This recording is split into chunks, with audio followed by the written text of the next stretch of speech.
Olá, minha gente, sou Raíssa, estou chegando com mais um podcast do blog Só Futebol Não. Nessa noite quente de sexta-feira, nós temos agora 27 graus aqui em Natal, sensação térmica de 29 graus, bem quente, o verão não chegou ainda, mas o calor já chegou. Talvez chova aí por volta das 20 horas, está bastante quente realmente. Deve voltar a chover no sábado de manhã, tem sido comum acontecer aí nos últimos sábados, mas nada que atrapalhe realmente o fim de semana. E lembrando, né, hoje, 1º de dezembro, acabou o ano, né? Agora a gente tem aí 30 dias correndo para terminar tudo que a gente resolveu fazer em 2017 e não conseguiu concluir, ou começar a planejar o que vai ficar para 2018 como resolução de ano novo, coisa que a gente sempre faz. E termina adiando alguns projetos, né? Sempre ficam pulando de uma resolução de um ano novo para outro. E assim é a humanidade, assim segue a humanidade. Mas hoje, então, com esse tema da 20, a miopia e a surdez, não necessariamente nessa ordem. Vamos falar sobre essas coisas, já nessa batida de fim de ano, já tentando fazer uma vida melhor em 2018. Então, vamos começar a prestar atenção agora em da 20, na miopia e na surdez, para saber o que danado isso quer dizer. Vamos começar então aqui pela miopia. Olha, faz umas semanas aí, saiu na revista Veja uma reportagem alertando para a epidemia de miopia que o mundo vive. E nessa semana saiu também na Inter TV Cabugi, uma reportagem lá especial, se bem que na Inter TV Cabugi as coisas nunca são tão especiais assim. Mas houve uma entrevista lá com o oftalmologista e tudo a respeito. E é uma coisa assim meio assustadora. Na verdade, o que houve foi uma constatação que até 1990, ou os anos 1990, o mundo vinha realmente aumentando o número de casos de miopia, mas a partir de uma forma lenta, mas a partir de 1990 o negócio parece que pegou fogo, o ritmo tornou-se muito acelerado e os cientistas associam a duas causas. Não se sabe exatamente qual seria mais importante, pode até ser que as duas estejam muito relacionadas. Uma seria a exposição insuficiente da humanidade em geral à luz, e a outra seria esse novo hábito que se tem de leitura muito de perto. Nos últimos anos, então, não preciso falar que é claro que isso está se referindo a smartphones, tablets, que cada vez mais a gente tem lido coisas miudinhas e bem pertinho, trazendo um monte de problema de coluna, de músculo, né, tendinites, etc. E além de tudo, agora se descobre que até a miopia pode estar associada a isso. Para se ter uma ideia, hoje no mundo, 30% das pessoas são míopes. Isso dá em torno de 2,5 bilhões de pessoas. É muita gente sem enxergar uma coisa que esteja aí a 4 metros de distância. Gente, não é muita coisa a 4 metros, né? Dá aí uns 4 passos mais ou menos largos e você não consegue enxergar uma letra aí que tenha, por exemplo, se você juntar seus 2 dedos aí, indicador e o dedo médio, né? Uma letra que seja mais ou menos no tamanho da espessura desses 2 dedos juntos. Você não consegue enxergar essa letra a 4 metros, então você é míope. E então hoje 30% tem, e a estimativa é assustadora. A estimativa é que lá pelo ano 2050 nós vamos ter 50% da população acometida pela miopia, uma coisa aí em torno de 5 bilhões de pessoas, então precisando ou de cirurgia de correção, né? Essa cirurgia que é feita a laser, mas que tem que ser feita antes dos 40 anos, porque senão depois você vai usar óculos de novo. Porque quando a gente fala de miopia, nunca é uma coisa pequena, nunca é um grauzinho. Um grau já é muita coisa, mas nunca é um grau. Normalmente são 4, 5. Já vi casos até de gente usar 21 graus num olho, uma coisa realmente assustadora. Então, é claro que não é só uma influência do ambiente. A predisposição genética tem que existir para que você tenha o desenvolvimento de miopia, mas a influência do ambiente está ficando cada vez mais forte, segundo, então, as pesquisas mais recentes. Por exemplo, um estudo de pesquisadores lá do King's College London, da Inglaterra, feita com 3.000 pessoas, e esse estudo foi publicado no JAM Ophthalmology, que é uma revista científica. Esse estudo, então, demonstrou que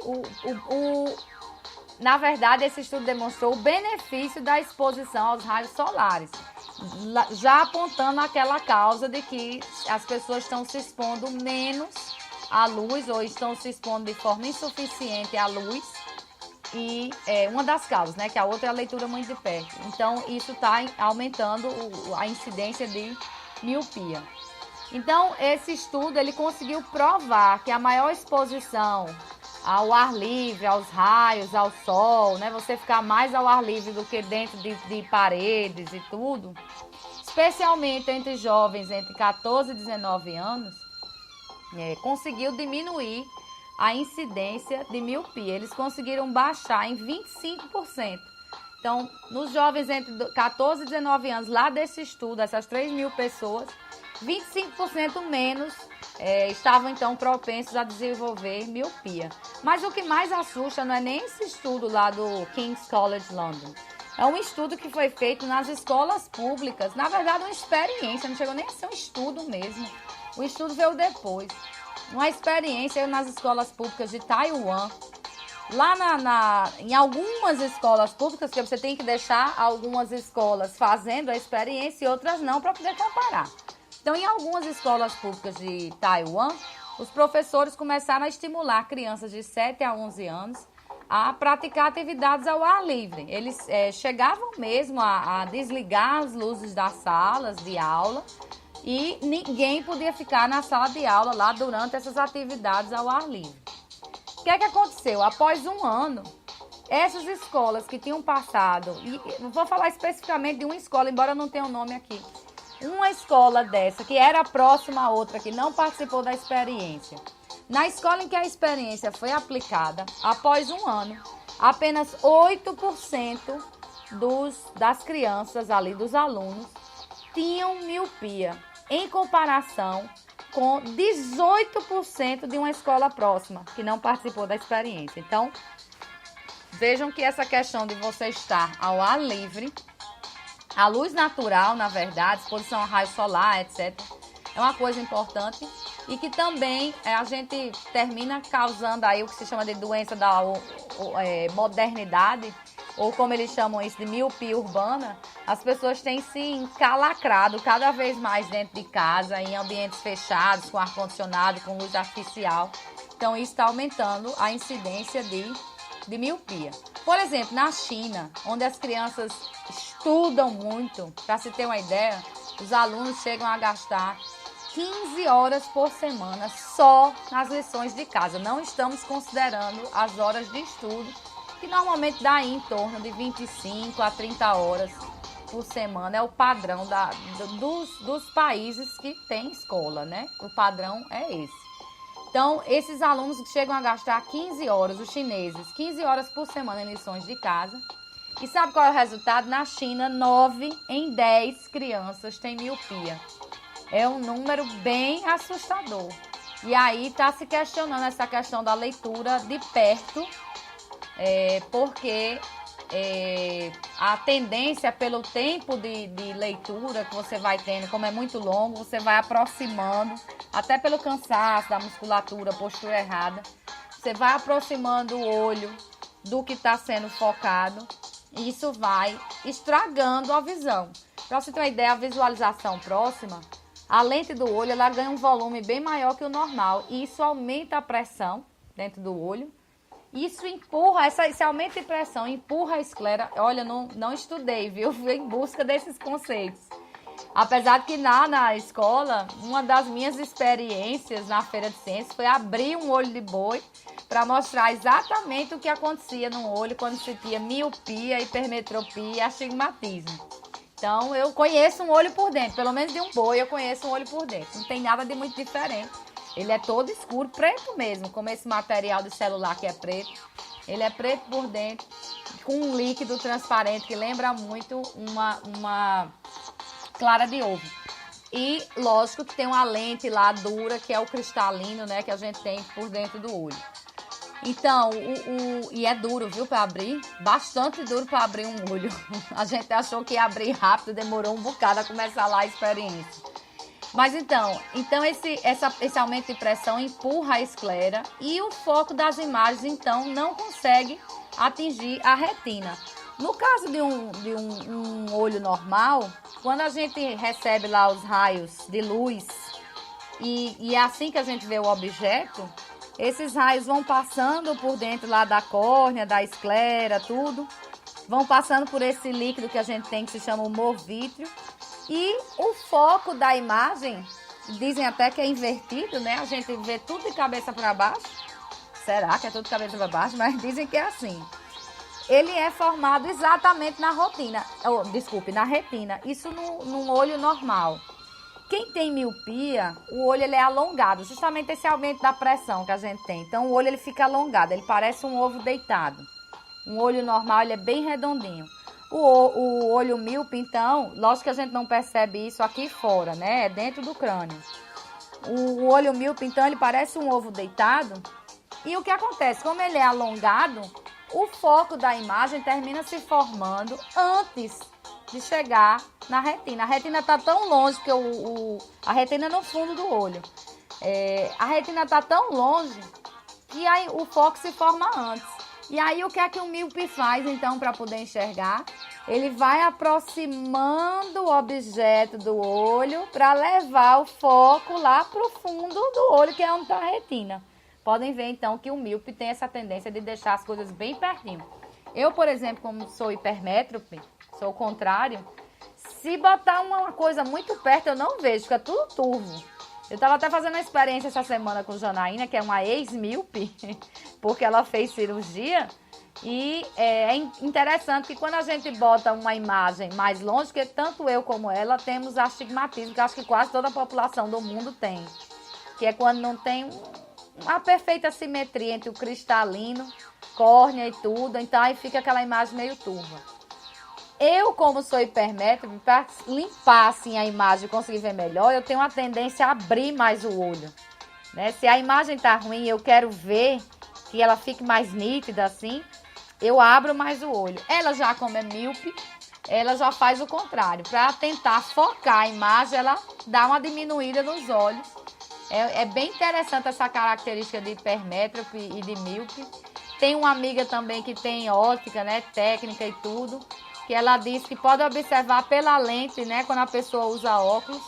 Quem é míope, quando bota os óculos, a impressão que a gente tem de fora dos óculos é que o olho diminuiu de tamanho. E quem é hipermétrope, quando bota os óculos, a gente tem a impressão de que o olho aumentou de tamanho. Então, curiosidade, né, Velma lá do Scooby-Doo, né? Tem um olho bem grande, né? Velma, então, Velma é hipermétrope, ela não é míope. Bom, vamos lá. Falando do que eu estava dizendo, então. Se o olho fica alongado, a imagem fica de fora, o foco fica de fora da retina e aí não dá para enxergar. E o que é que acontece? Quando se está estudando e se estuda muitas horas, como lá o pessoal da China, as crianças da China, a tendência é você ir chegando perto do objeto que você está lendo. Então, lá na China, para ver se acaba com essa epidemia de miopia, eles instalaram barras de ferro nas carteiras da sala de aula para impedir que o aluno aproxime muito o rosto do objeto que está sendo lido. Imagina aí, a distância correta para você manter, então, e aí atenção no uso do seu celular, do seu tablet, a distância correta é aí em torno de 2 palmos. Faça aí o cálculo, né? Do seu olho até o objeto, abrindo bem a mão. E você tem uma ideia de onde deveria estar, então, o objeto para você ler, para você nem provocar uma miopia, nem pegar uma dor de cabeça aí. Segundo o livro A História do Corpo Humano, que é de Daniel Lieberman, no século XIX, somente as classes instruídas eram muito atingidas pela miopia. Então, no século XIX nem existia smartphone nem tablet. Então, a gente já sabe que a exposição realmente à luz solar é uma causa. Agora, eu aposto, então, que essa epidemia é a junção das duas, né? A falta de exposição à luz natural e o uso de smartphones e tablets. Então, lá, ele deu o exemplo da Dinamarca, os operários que não eram especializados, mas mão de obra braçal, além deles, marinheiros, agricultores. A quantidade de gente míope nesse grupo era menor do que 3%. Quando você chegava, por exemplo, a artesãos, que aí você imagina fazer artesanato, tem todo aquele detalhe, você já aproxima muito a visão. E também, especificamente, trabalha em ambientes fechados, você não faz artesanato ao ar livre, é muito difícil. A incidência já subia para 12%. Quando chegava para os estudantes universitários da Dinamarca, lá no século XIX, aí a miopia já chegava a 32% desse grupo da população. Então, é assustador e agora está ainda pior. Por exemplo, na China, 9 em cada 10 alunos têm miopia. Como se estuda muito, como se lê muito, e agora se lê muito dentro de casa, com luz que é artificial, não é a luz natural, e usando smartphone e tablet, a tendência, minha gente, é realmente quase que 100% da população daqui para frente se tornar míope. Eu dou até um exemplo meu. Como eu disse, eu sou hipermétrope e com hipermetropia um certo grau, até baixo, o meu nunca chegou nem a 1 grau. Os médicos não me deixam usar óculos de jeito nenhum. Houve uma época que eu usei, porque leio muito, mas mesmo assim, mesmo com o computador, com tudo, o meu médico atual não me permite usar os óculos, diz que não é para usar. Mas já hoje eu percebo uma certa dificuldade. Eu acho que todo mundo que está aí, que usa smartphone, que é todo mundo mesmo, que lê uma mensagem, sente que quando você levanta assim os olhos, né, desfoca ali daquilo que estava perto para o que estava longe. Pelo menos no meu caso hoje, eu noto que demoro a ter o foco desse objeto maior. Por exemplo, se eu estiver numa sala e estiver com o smartphone, lendo uma mensagem no meu smartphone, e depois de, sei lá, 1 minuto ou 2, eu levantar assim os olhos para olhar a TV que está mais distante, a TV vai ficar desfocada aí uns bons segundos. Vai demorar para eu entrar nesse foco. Eu já havia percebido isso. E de forma mais interessante, num dos últimos exames que eu fiz de visão, a gente passa por uma máquina, né, que fica lá aquele foco, a gente olha, às vezes é uma estrada, né, às vezes é uma casinha, e ela vai tirando o foco e botando e aquilo vai sugerir o grau que o médico vai testar para você lá, para ver se você vai precisar mesmo de óculos ou não. Nesse exame, um desses que eu fiz recentemente faz 1 ano, eu acho já. Nesse ano eu não fui ainda.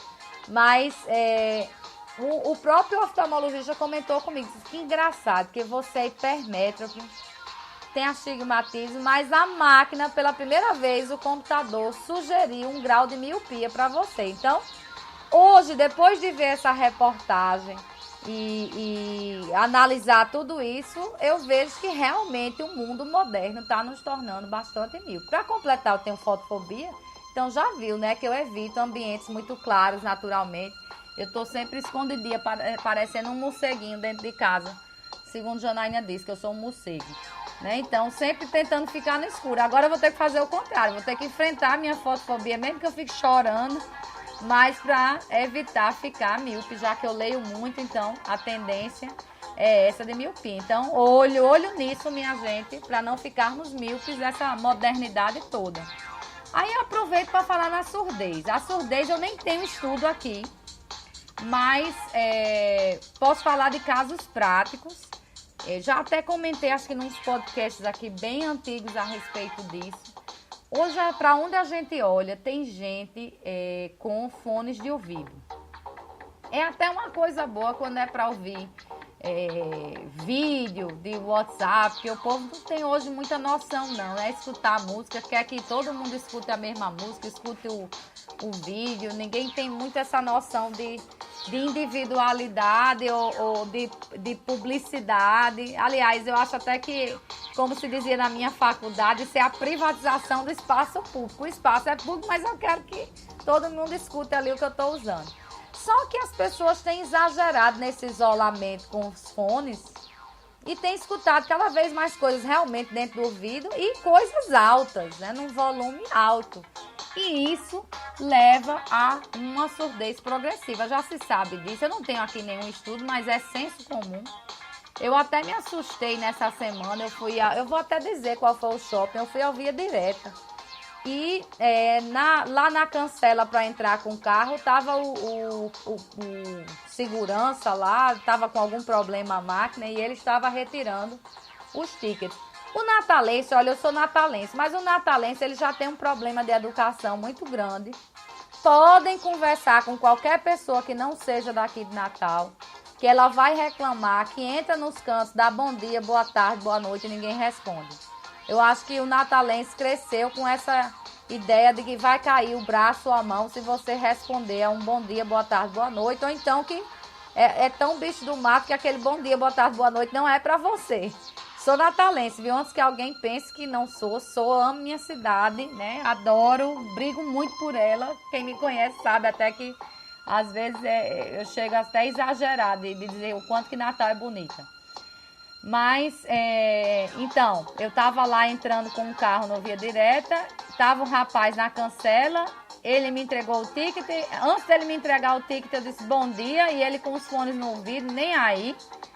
Quando eu recebi o ticket, ainda insisti, né, porque eu sou igual a Jesus Cristo que disse que quando você levar um tapa de um lado do rosto, deu outro, é o meu caso. Então eu insisti, dei o bom dia, não recebi de volta. Ainda agradeci, obrigada, também não recebi nada de volta. Você vê que mundo é esse que as pessoas vivem com os fones no ouvido e não estão nem aí. Né? Se já faz parte da falta de educação no natalense não responder a bom dia, boa tarde, boa noite, imagine com fones de ouvido. Mas aí fica o alerta dessa questão da surdez. Ela é progressiva, não se percebe. Eu tenho um caso até de uma pessoa que trabalha comigo que disse que veio começar a notar que as coisas estavam realmente sumindo na sua audição quando a filha começou a reclamar que a TV estava alta demais. Olha, uma criança reclamar que uma TV está alta demais, que normalmente é o contrário, né? O pessoal idoso ou de mais idade, o pessoal adulto é que reclama que algo está alto demais, que está incomodando. No caso dela era o contrário. Uma criança aí de 10, 11 anos reclamando que o som estava muito alto da TV e aí ela começou a prestar atenção que as pessoas falavam e ela ficava pedindo para o povo repetir porque não estava entendendo. E quando foi ao médico já tem que usar aparelho, né? Já precisa usar um aparelho de audição. E até achei interessante ela dizendo que assim que botou o aparelho, começou a perceber por que o marido reclamava que quando ela andava, ela arrastava os chinelos, porque ela não ouvia, não sentia nada. E quando botou o aparelho, começou a incomodar, ela arrastar os chinelos dela.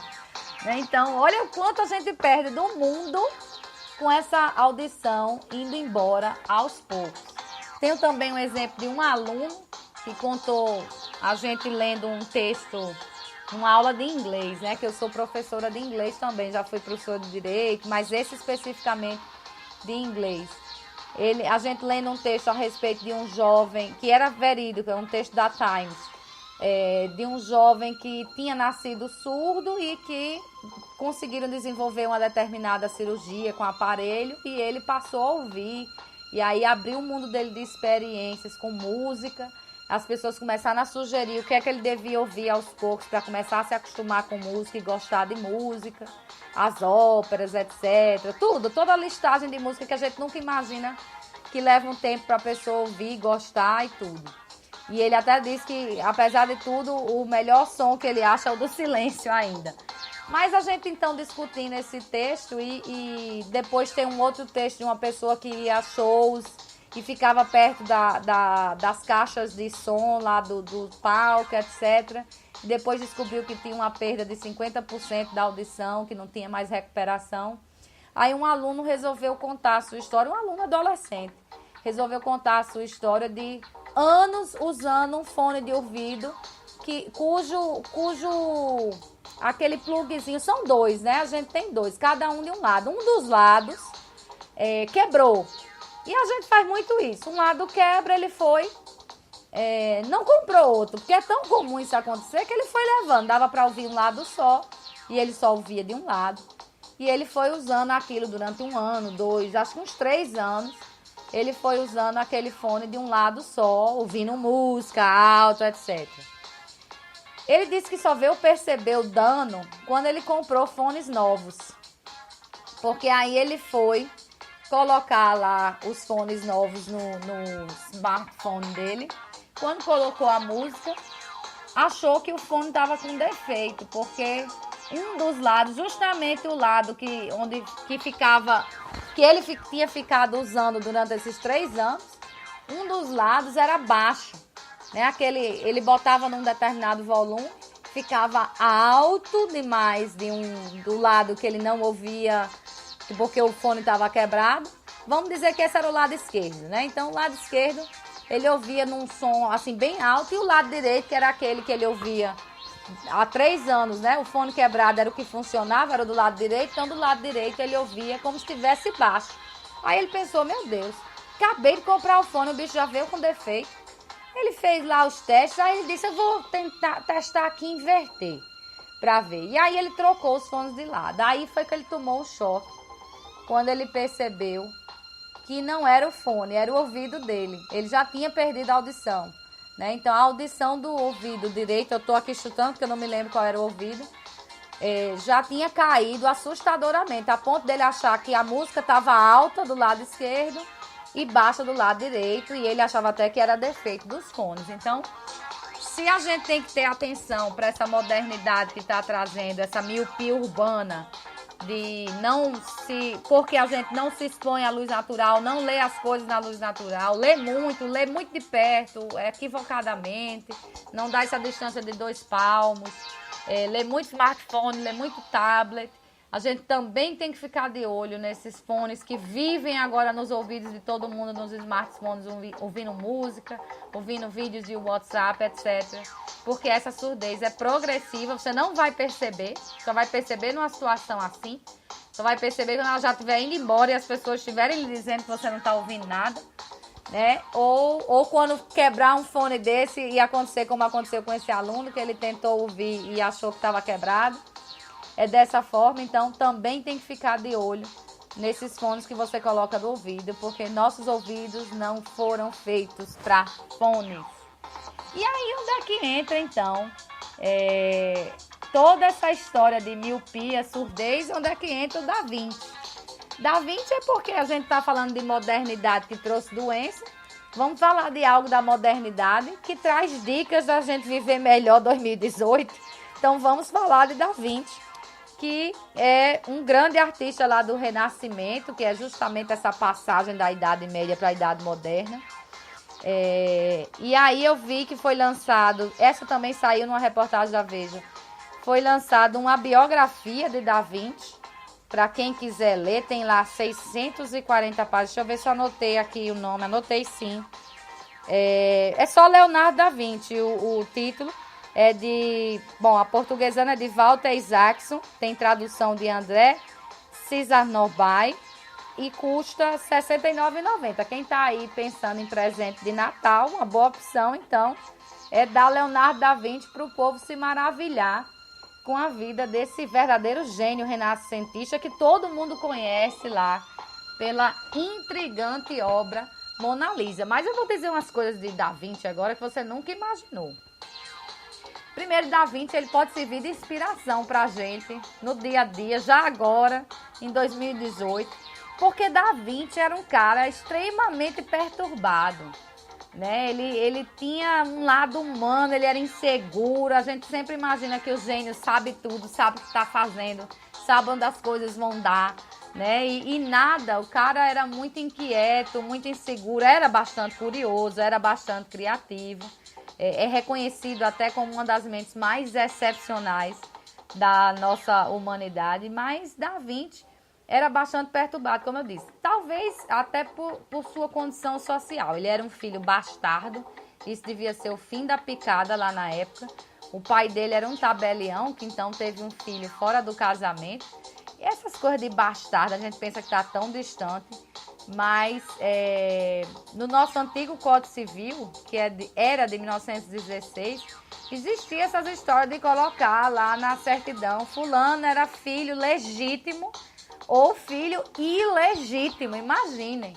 Foi a Constituição de 88, quer dizer, nem faz tanto tempo assim, uns 30 anos aí, que mudou essa história de filho legítimo, ilegítimo, filho adotivo, aparecia essas coisas na certidão. Hoje não, é tudo filho.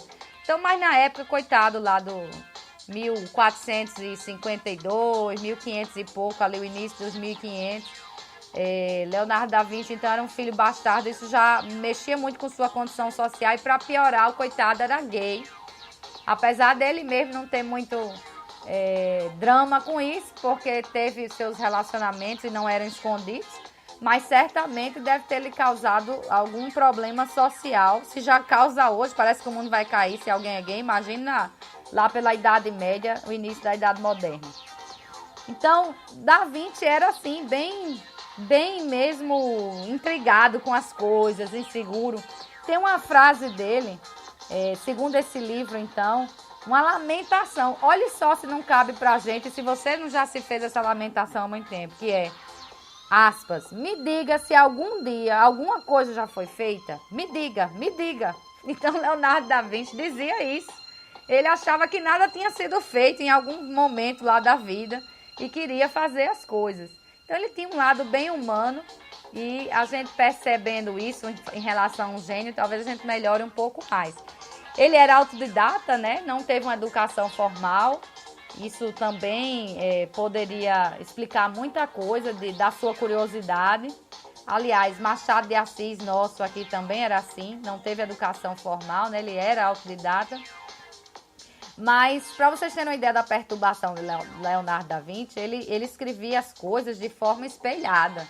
Ele escrevia da direita para a esquerda, com as letras ao contrário. Então, quem quisesse ler o que ele estava escrevendo, tinha que botar aquele texto num espelho. Coisa de gente doida, né? Todo gênio dizem que é doido, mas ele chegava, ele então era chegado nessas histórias de um código. Daí, a sociedade, a humanidade ter ficado tão intrigada com ele que até o Dan Brown lá resolveu falar num tal Código da Vinci, que certamente vocês já ouviram falar ou já viram um filme por aí.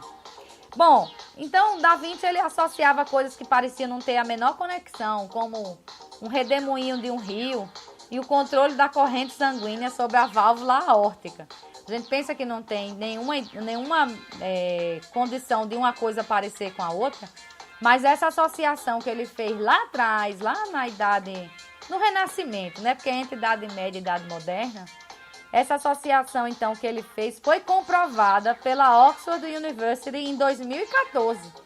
A Oxford usou, então, a Universidade de Oxford, que é na Inglaterra, usou várias técnicas de ressonância magnética e conseguiu comprovar que Da Vinci estava certo em fazer essa associação de um redemoinho no rio e como era feito, então, esse controle da corrente sanguínea sobre a válvula aórtica, nessa associação, então, que Da Vinci estava correto. Da Vinci, então, conseguiu antecipar muitas coisas da nossa vida atual. Anatomia, isso todo mundo já viu, aqueles desenhos do homem, tudo. Ele conseguiu ser tão minucioso em relação a músculos, ossos, órgãos, que conseguiu até já falar sobre a arteriosclerose, porque ele conseguiu identificar em algumas pessoas, alguns cadáveres que ele examinava, um enrijecimento das veias, das artérias. O que mais? Ele antecipou coisas na óptica também, a captação, de como era feita a captação de imagens no olho humano. Olha aí, estávamos falando de miopia e Da Vinci estudou isso, como era captado, que era captado inverso e tudo. Eu estudando luz também, luz e sombra. Leis da física, ele conseguiu antecipar a ação e reação de Newton, que só veio chegar 200 anos depois, imagina aí. Conseguiu também antecipar como era feita a pressão, por exemplo, no caso de um avião, das asas sobre o ar, e que o ar também fazia pressão sobre as asas. Ele foi o primeiro a falar a respeito disso, que é o princípio de tirar alguma coisa do ar, porque ele fazia umas engenhocas, né, para voar.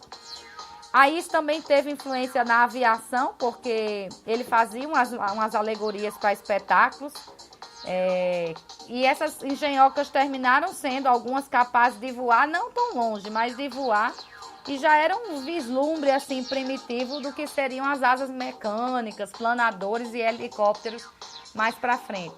Foi fundamental, por exemplo, para a cartografia, não sabia dessa, porque ele inventou um aparelho para medir longas distâncias e isso ajudou Da Vinci a fazer os primeiros mapas aéreos confiáveis, inaugurando a cartografia moderna. Então, olha só como o cara era gênio e como não era só a pintura de Mona Lisa, porque a gente pensa que é só isso. Aí, na arte dele, ele aplicava tudo isso, porque como, se o cara associa redemoinho de um rio ao funcionamento da válvula aórtica, né, o controle da corrente sanguínea, é claro que ele ia usar esses outros conhecimentos dele na arte. Então, ele demonstrava esse conhecimento de geologia, de movimento na arte dele. Por exemplo, até os quadros de Leonardo da Vinci, as pinturas eram muito estáticas. Ele começa a mostrar coisas em movimento na pintura dele, os músculos em movimento. Então, ele tem conhecimento de botânica, porque ele começa a pintar realmente coisas como elas eram, né? As plantas e tudo. Aquela técnica chamada de esfumato, quem já pintou, teve aula de arte, eu aprendi essa técnica muito rudimentarmente, tenho que dizer. Mas que é uma técnica de borrar o limite ali de um objeto, a fronteira de um objeto e de uma pessoa, etc. Ele borrava, né? Ele pintava e depois saía borrando assim com o dedo, a gente chama isso de esfumato. E ele fazia isso porque, segundo ele, a visão humana, como ele tinha estudado lá, como era a captação das imagens, ele dizia que a visão humana não enxergava contornos definidos. Então, quando ele pintava, ele tentava fazer isso, borrando lá os limites dos personagens e dos objetos. Expressividade, porque os personagens que ele pintava lá, todos demonstravam emoções, ainda que fossem emoções dúbias, que é o caso da Mona Lisa, que até hoje tem essa enorme discussão. Estaria ela rindo ou não estaria rindo? Estaria séria? Será que houve um problema na pintura e isso trouxe um sorriso irônico de Mona Lisa? Bom, ele também trouxe aquela técnica chamada de chiaro escuro, que em italiano é isso mesmo, claro e escuro, que é a exploração do contraste. Você bota um contraste entre sombra e área iluminada para potencializar o realismo. E isso termina criando uma ilusão tridimensional. Você consegue fazer uma certa perspectiva e dar uma ideia de que tem uma parte da pintura vindo em direção do espectador, né? É bem, lógico que só mesmo quem é muito bom consegue fazer isso direito. E também aplicava aí as ideias de perspectiva, justamente dando pouca nitidez lá no fundo e muita definição, alta definição de detalhes, quando esses detalhes estavam próximos do espectador, próximos na perspectiva que ele queria criar lá na tela. Então, Da Vinci se destacou misturando coisas. Então, pode ser que você esteja precisando fazer isso também aí na sua vida. Para terminar, então, com Da Vinci, nós temos lições. Essas lições foram passadas lá na reportagem da Veja, eu achei o máximo, porque dá para a gente aplicar no nosso dia a dia e viver uma vida, de repente, diferente em 2018. A primeira lição de Da Vinci, porque era o que ele fazia, seja curioso. E a Veja diz lá, então, que você tem que ser incansavelmente curioso a respeito das coisas que nos cercam. Porque ele, por exemplo, era curioso não só a respeito de coisas que a gente imagina gigantescas, né, ou importantes. O cara tinha curiosidade a respeito, por exemplo, do funcionamento do coração, do funcionamento da válvula aórtica, Mas também tinha curiosidade a respeito do comprimento da língua de um pica-pau. Imagina aí. Então, não ache que a sua dúvida é uma dúvida idiota. Se está lhe causando curiosidade, vá atrás de saber o que é, mesmo que seja algo como quantas patas tem uma formiga, por exemplo. Outra dica do Da Vinci, então, no nosso dia a dia é conserve a capacidade das crianças de se maravilhar. Sim, é verdade. Quando criança, tudo causa um espanto. Essa época de Natal, por exemplo, eu sempre me lembro de um episódio em que eu quebrei uma bola de Natal de mamãe. Pra mim foi o fim do mundo. Eu chorei antes mesmo de brigar. A mamãe nem brigou, porque eu tava tão sentida que eu tinha quebrado a bola, que ela achou que não devia mais nem brigar comigo, que eu já tinha entendido a lição. Mas tudo porque eu estava lá maravilhada, com uma bolinha que era em formato de uma figa, e com a minha imagem nesta bola. Quando eu balançava então a bola, que a bola ia para longe, eu ficava pequenininha. Quando a bola chegava perto de mim, eu ficava bem grande. E lógico que a imagem refletida de uma bola dessa de Natal, a gente fica com uma imagem muito engraçada. Então, aquilo me deixou tão maravilhada que eu fui dando mais impulso na bola, até que ela caiu do ganchinho. E naquela época realmente era de um material que caiu no chão e espatifava. Foi horrível. Só me lembro dessa experiência, mas serve aí para dizer dessa capacidade que as crianças têm de se maravilhar. Então, ele aponta, e a Veja aponta também, que devemos nos importar com fenômenos fortuitos do cotidiano. Tipo, por que o céu é azul? A gente tem que se perguntar essas coisas. Porque aí sou eu que fiz essa pergunta, né? Por que o beija-flor voa daquele jeito? A gente nunca parou para se perguntar. Que, aliás, o nome do beija-flor em inglês é hummingbird. Humming é aquela mania que a gente tem de cantar com a boca fechada, né? Quando a gente não sabe a letra, a gente não fica assim, pronto. Então, para os americanos, o pessoal da língua inglesa, pelo menos não só os americanos, o movimento das asas lá do beija-flor é mais importante, porque causa esse som que parece que alguém está cantando assim. Pra gente não, o mais importante é o que ele faz, que parece que ele está beijando as flores. Bom, outra dica então do Da Vinci é distraia-se, mesmo que isso interrompa um projeto e leve a outro.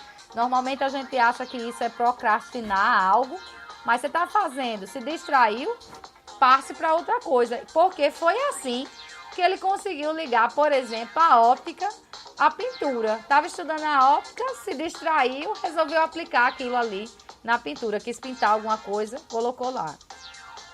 Trabalho em conjunto, que a gente pensa então que o gênio era sozinho, isolado. Não.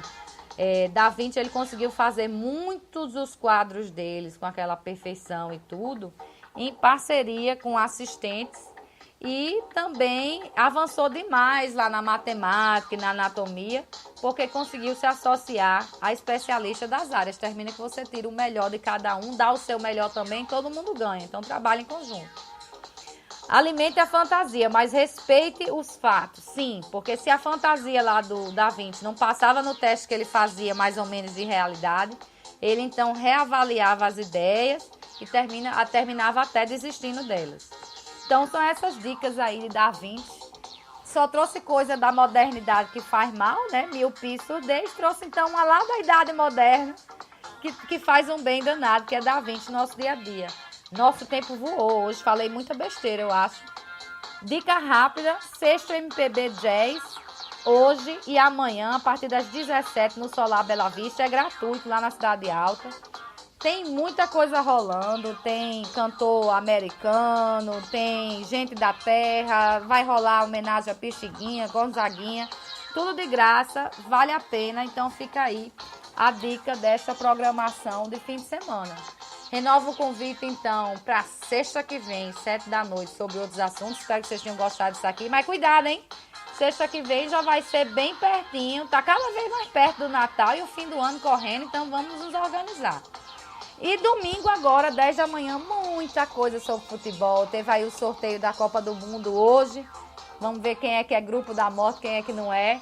Então, quem gosta de futebol, não só o daqui, liga, né? Se liga aqui no podcast de domingo, nesse domingo, 10 da manhã, que vai ter essas coisas mais diferentes pra gente falar também, não só os times daqui. E então, quem não gosta, fica o convite para sexta, 7 da noite, então, na próxima sexta. Um bom fim de semana aí para todo mundo e até lá!